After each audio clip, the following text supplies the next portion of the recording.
د پیډو امپلایز یونین لخوا سیرت النبی کانفرنس مفتی محمد زبیر صاحب د حضور پاک صلی الله علیه و آله وسلم په سیرت رڼا واچولا. مسلمانانو ته د بغض او حسد نه د ډډې کولو تلقین.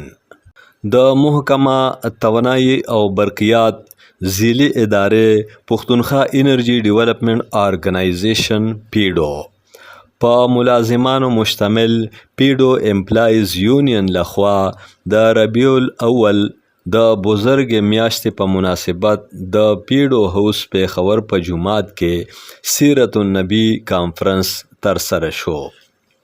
کانفرنس کې عالم دین مفتی محمد زبیر صاحب د حضور پاک خاتم النبیین حضرت محمد صلی الله علیه و آله وسلم په ژوند او سیرت مختصره جامع رڼا واچولا او ټولو مسلمانانو ته یو بل سره د بغض او حسد نه د ډډې کولو تلقین ورکړ.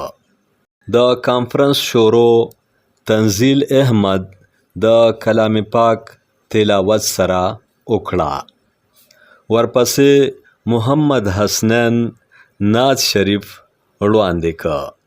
سپرنټنډنټ ګل زمان نظامت وکړ.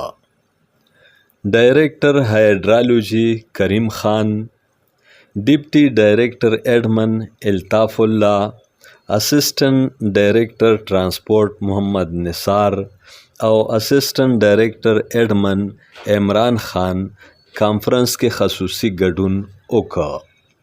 په نورو ګډونوالو کې د یونین صدر ناصر خان په شمول درځنونه غړي شامل وو. حضور پاک حضرت محمد صلی الله علیه و آله وسلم د نن نه څه د پاسه 14,900 کاله وړاندې په 12 ربیع الاول زیږېدلی او د 63 کالو په عمر کې وفات شوی دی. نبوت په محمد باندې تمام شو. نشته پس له محمده انبیا، نیک کردار هم نیک عمل هم نیک خویونه، هم جنت دی هم راحت په دا دنیا.